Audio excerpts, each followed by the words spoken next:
We've all been there. That exact moment when everything it feels like too much. But what if that feeling isn't actually what we think it is? Today, we're going to take a closer look and kind of reframe what that overwhelm signal is really trying to tell you.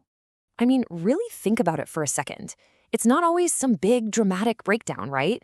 Sometimes it's just a quiet Tuesday afternoon, and this silent wave of exhaustion just washes over you. And suddenly, even the simplest things feel impossible.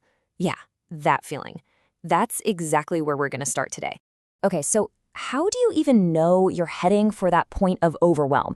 Well, it usually starts with these really small, super subtle shifts, the kinds of things that are just so easy to ignore. Let's break down some of those early warning signs. Okay, this is a classic one.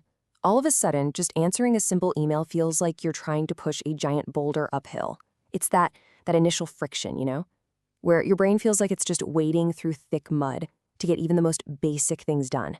And this one kind of builds right on top of that last point. Suddenly, simple choices, things like what's for dinner or which way should I drive home, they can feel absolutely monumental.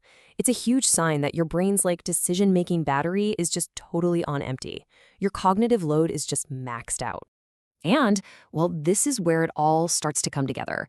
That daily routine you've handled for years, no problem, suddenly it feels impossible. It's that tipping point where the weight of it all just becomes, well, undeniable. Does any of this sound familiar?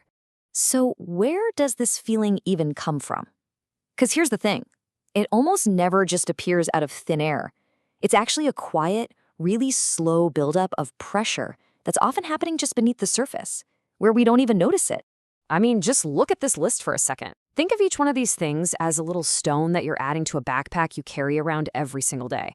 You've got the emotional pressure from a tough conversation, the mental gymnastics of your job, that never-ending to-do list. On their own, sure, they're manageable, but day after day after day, that weight just keeps adding up. And then, eventually, you hit that turning point. And listen, this is the crucial shift in perspective we need to make. That moment where you feel like you're falling apart, it is not a failure. It's a signal. Let that one really sink in for a moment. Feeling like you're falling apart often means you've been holding yourself together for way too long. See? It's not a sign of weakness at all. It's actually proof of your incredible strength and resilience. It's the point where the immense effort you've been putting into holding everything together finally makes itself known. So what we so often call a moment of weakness, it's not that.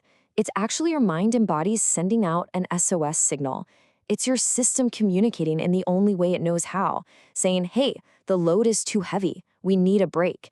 It's really just an act of self-preservation. And, just understanding this one thing, it allows us to completely change the conversation we have with ourselves in that moment. We can finally shift away from self-blame and move towards self-compassion. Just look at the difference here. Instead of asking yourself, what's wrong with me? Try asking this, what have I been carrying for too long? The first question, that's just a dead end. It leads to blame. But the second one, that's an open door. It's a path to understanding and ultimately to healing. It reframes the whole story. You're not broken. You've just been incredibly resilient, maybe for a little too long. And really, that leads us to our final thought for today. So often we think we just need to push harder, right? To just keep going no matter what. But what if the most powerful, the most healing step you can possibly take isn't a step forward at all? What if it's simply allowing yourself to pause, to just stop, take a breath, and put that weight down, even if it's just for a moment? So I'll leave you with that question. What have you been carrying?